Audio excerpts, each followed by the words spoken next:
We're going to speak about live publishing today. I'm from Tilting Point. Tilting Point, to those who don't know us, we're a mobile publisher, free to play. And in the last 2 years, we started focusing much more on live games, publishing and boosting live games. We have more than 30 partners in different engagements, partnerships.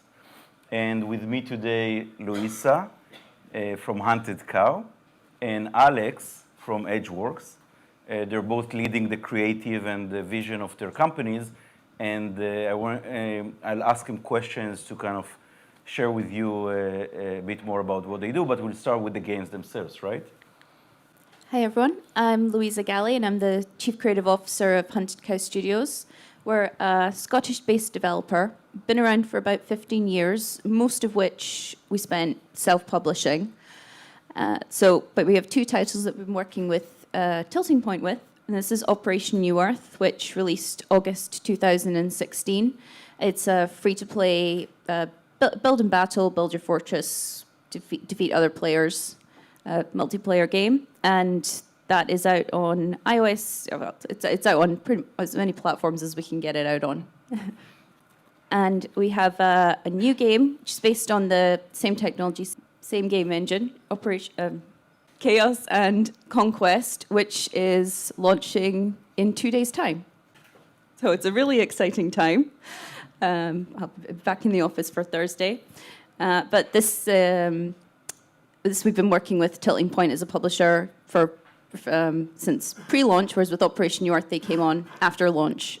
So it's been really cool to see two sides of the publishing process there. My name is Alexander Winn, and I'm the creator of Terra Genesis, which is a free-to-play space colonization and terraforming simulator where you can take real planets like Mars and Venus and Mercury and the moons of the gas giants, and using real science, you can build cities, grow your population, and alter the planet to become a habitable world like Earth. We launched in the summer of 2016, and we got over 1 million downloads in our first year just from me. And then Tilting Point approached us, and we came on about 1.5 years after launch, and we've been growing ever since. Let's continue. So basically, the first thing I want to start, Alex and Louisa, is kind of the headline of the panel, live publishing. So in both of those cases, Tilting Point didn't engage you or start partnering with you before launch. Both cases were post-launch, right? The game was already live. You self-published. Yeah. So how this concept is different than traditional publishing? Well, in case of Operation New Earth, we did it both ways. We initially published this game with WG Cells, which was the mobile branch of Wargaming. So the game launched in August of 2016, and in September 2016, WG Cells unfortunately shut its doors. So we got the game back and started self-publishing and doing UA ourselves for a while, and then we met Tilting Point, who at the time were interested in games that were very new or recently launched. So we got to see Operation New Earth from all sides of things, publishing, self-publishing, and publishing after launch. I'll say that working with a publisher after launch, you're working with a fully formed product. There are some things you can change and some things you can't.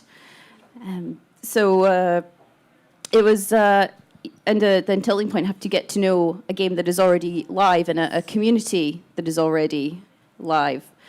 So in some cases that's kind of challenging because the way we might have done things might not be the way they would necessarily want to do it with a live game. So it presents some interesting challenges, and you've got this material that you have to work with and adapt. So I think it makes you approach the problem of publishing in different ways.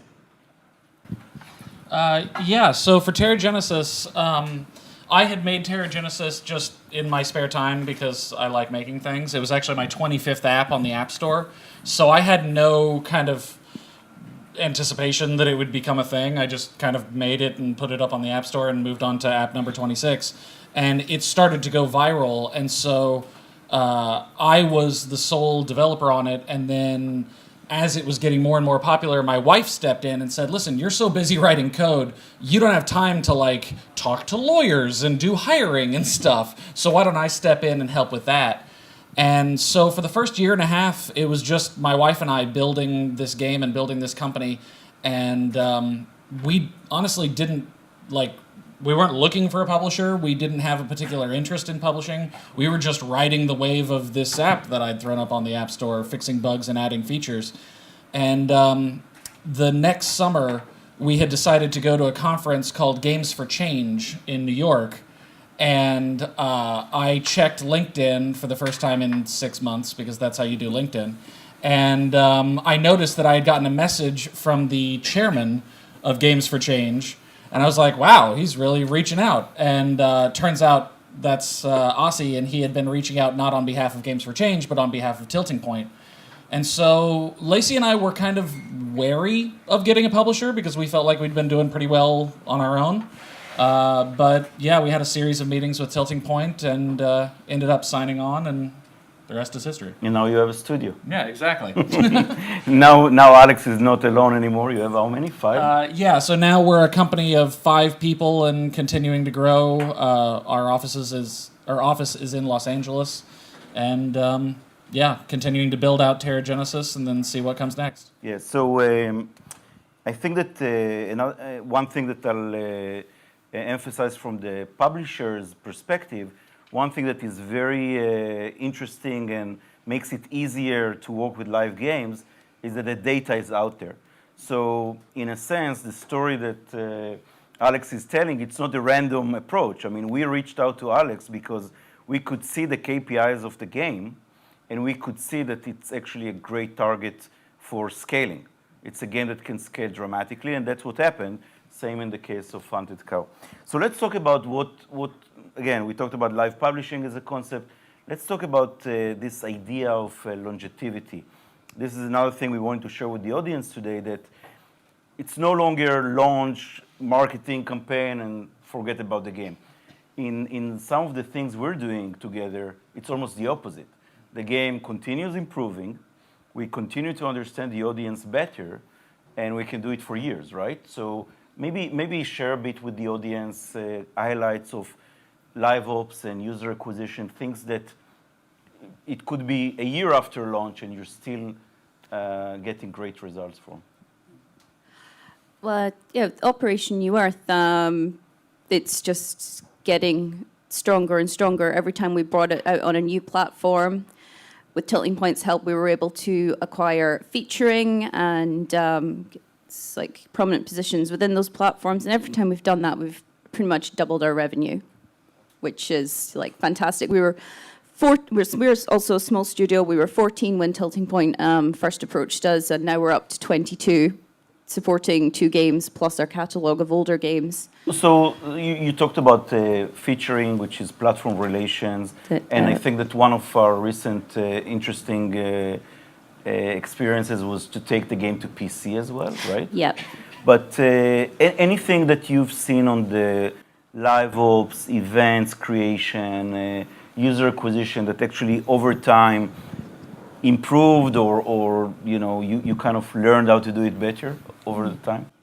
Well, interesting enough, with our CCO reminded me that we launched Operation New Earth, and we were just focused on launching the game, the marketing campaign, and then we weren't really sure what to do. So we almost launched with almost no live ops plan whatsoever. That's a don't. Obviously have some content that's going to keep the users engaged the first week.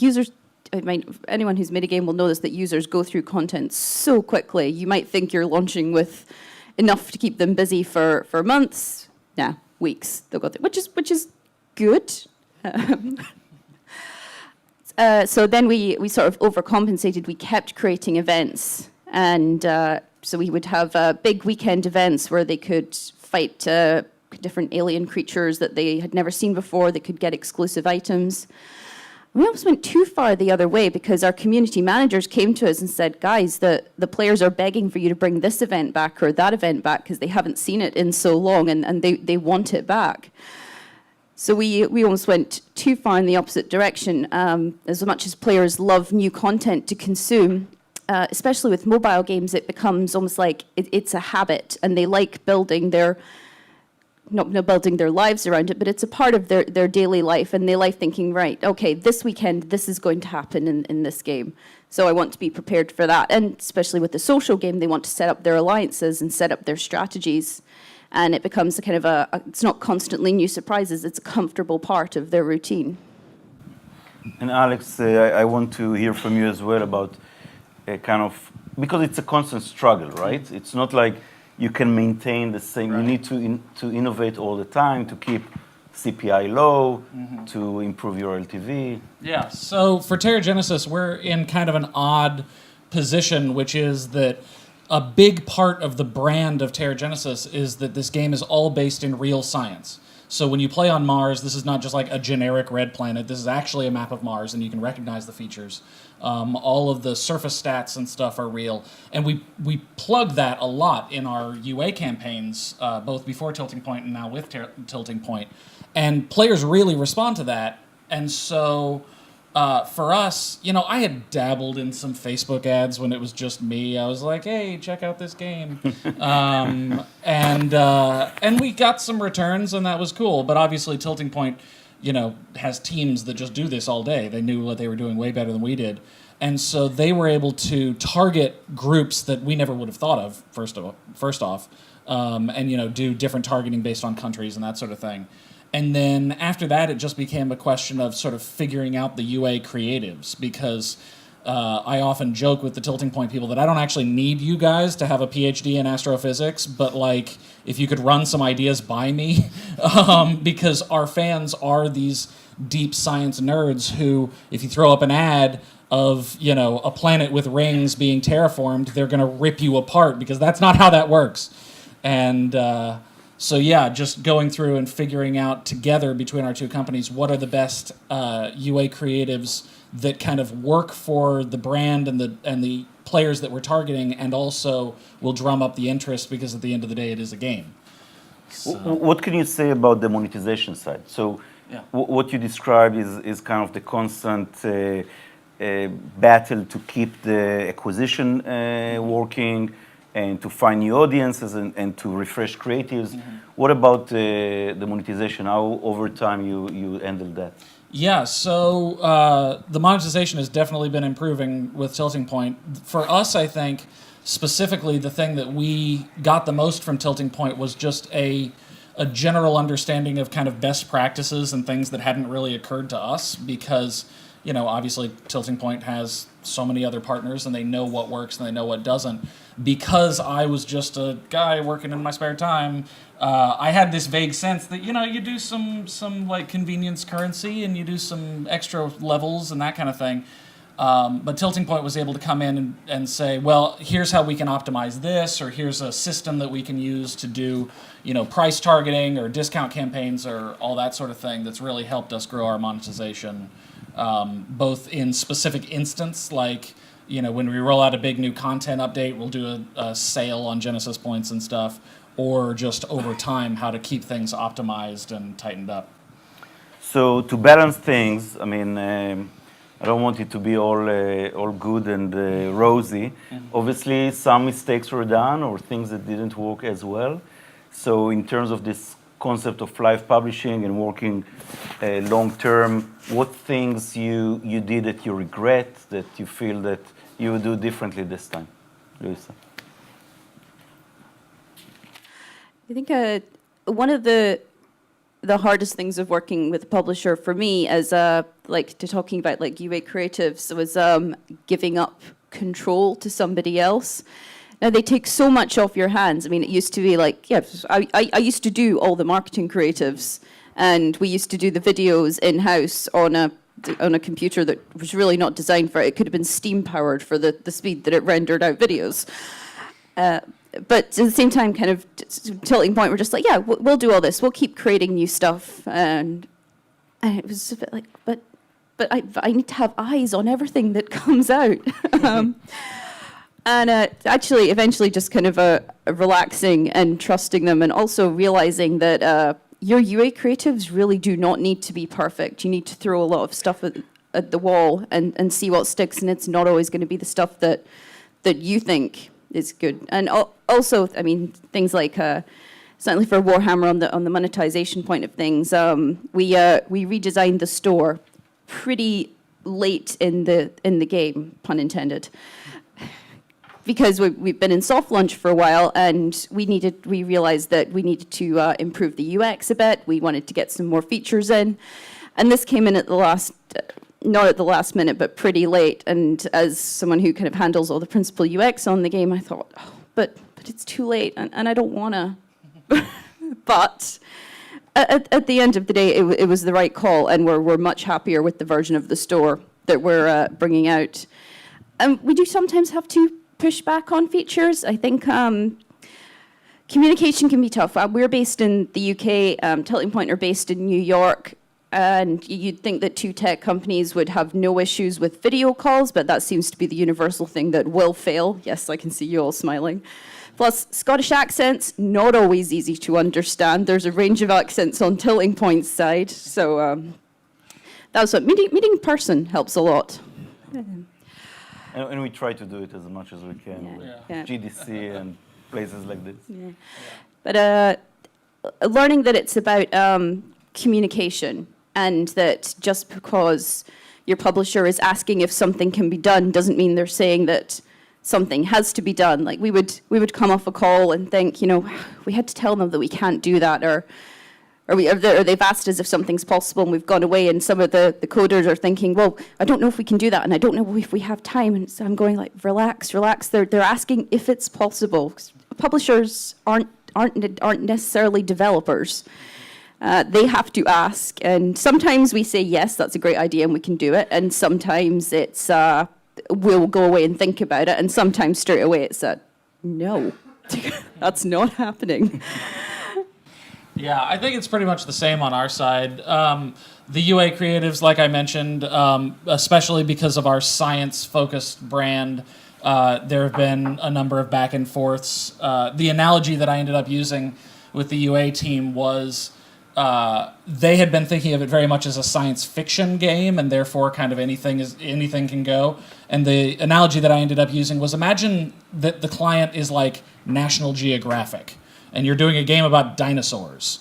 You can do UA with like super intense Jurassic Park kind of dinosaurs. You can do UA with like cartoony dinosaurs, any kind of style you want. But if you do a UA asset with a dragon, that's wrong. Like, that's not how that works. And anybody who likes dinosaurs is going to immediately recognize that that's not how that works. So getting that kind of that understanding fleshed out was a learning process. And then, I think, like you said, communication and just recognizing. I had to kind of do double duty because when we signed on with Tilting Point, it was literally just me making this game. And so I didn't have to communicate with anybody. I just had an idea and then I did it.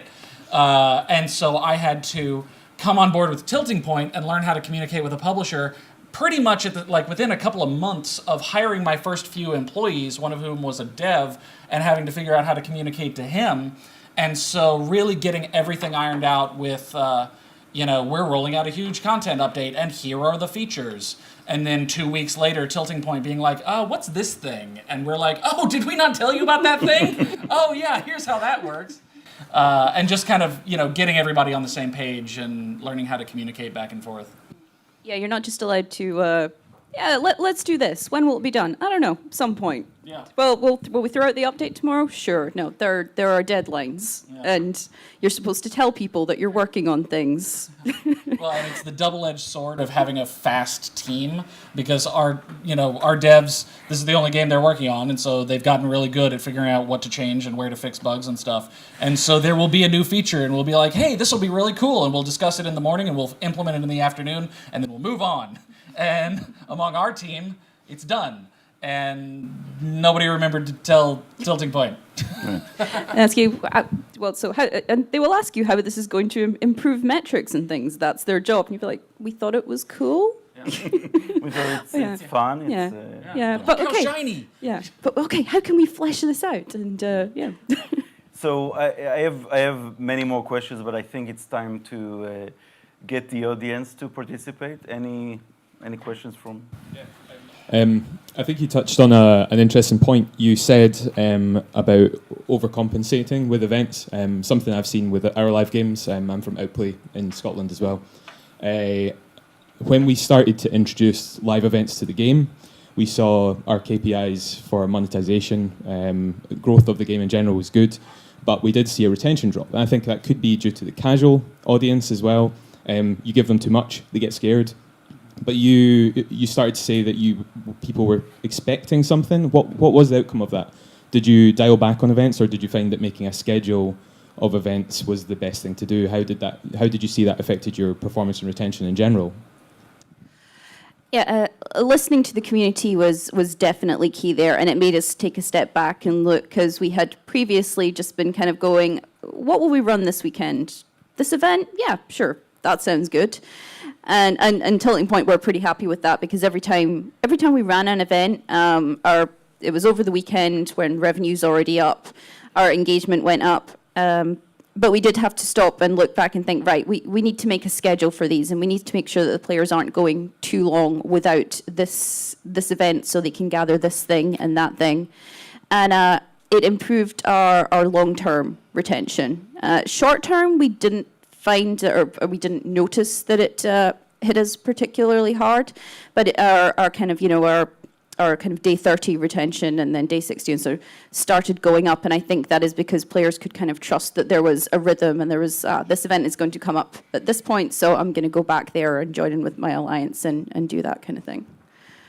And how do you plan on approaching that from a scaling perspective as well? Do you mean to keep adding more events, seeing that, or do you feel that you've reached a kind of Goldilocks zone where you've got the right events at the right times where you don't feel you need, and this might be a question for Tilting Point as well, because you guys will be looking to try and get the game to grow, add more, but where is the balance there between we need more events? These things do great things, but if you bring in too much, then there might be an overdose of these events. For us, I think the key is bringing in variety. We probably had too many of a certain kind of events, like you fight this creature and you drop an item, and if we added more, then there would be too long in the cycle and players wouldn't want to wait for them. So we started looking at things like, okay, so these were kind of, the ultimate goal was, I guess, gathering items, which they would then use. So maybe we wanted more variety of events that was appealed to the just the pure conquerors of the game. It was literally just bigger numbers and climbing up the leaderboard and so forth. So yeah, introducing variety, and also balancing the content between content that appeals to your end game players who want big challenges and new prizes, and also things that introduce that content to your lower level players and your new players, and stuff that's not intimidating, so they're not thinking, all the interesting events in this game are completely out of my reach and I'm never going to be able to compete with them. So it's, appealing to different player needs and different player levels as well.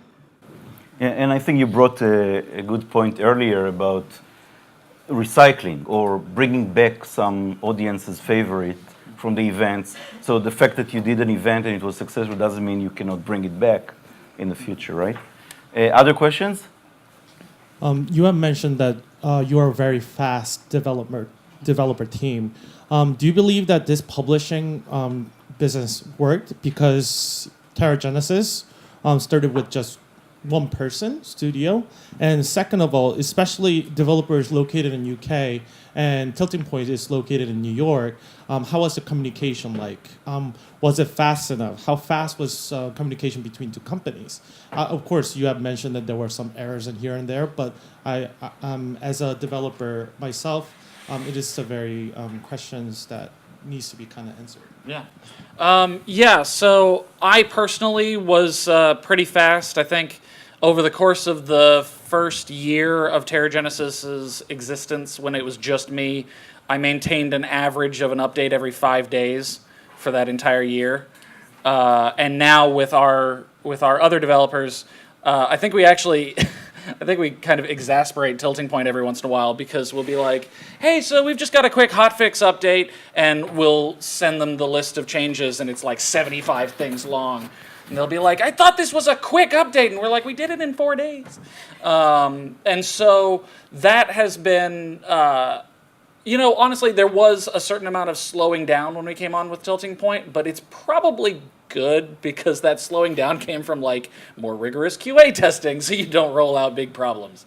And so there was definitely a period where I was kind of chomping at the bit to like get it out. And especially if there is a bug that is live that got through QA, you really want to get an update out fast. But it's basically just a matter of, balancing the reward of getting it out an extra 12 hours earlier versus an extra 12 hours of QAing. And as for communication back and forth, we're in Los Angeles, so it's not too big a difference. Can be a little bit frustrating because they leave before we do. And so there will be situations where we have questions for Tilting Point, because it's still only 3 o'clock our time, but they're heading out of the office. But then I'm sure the opposite is true when they're starting their day and we're still asleep. So, but as for questions from communicating between Tilting Point and the UK,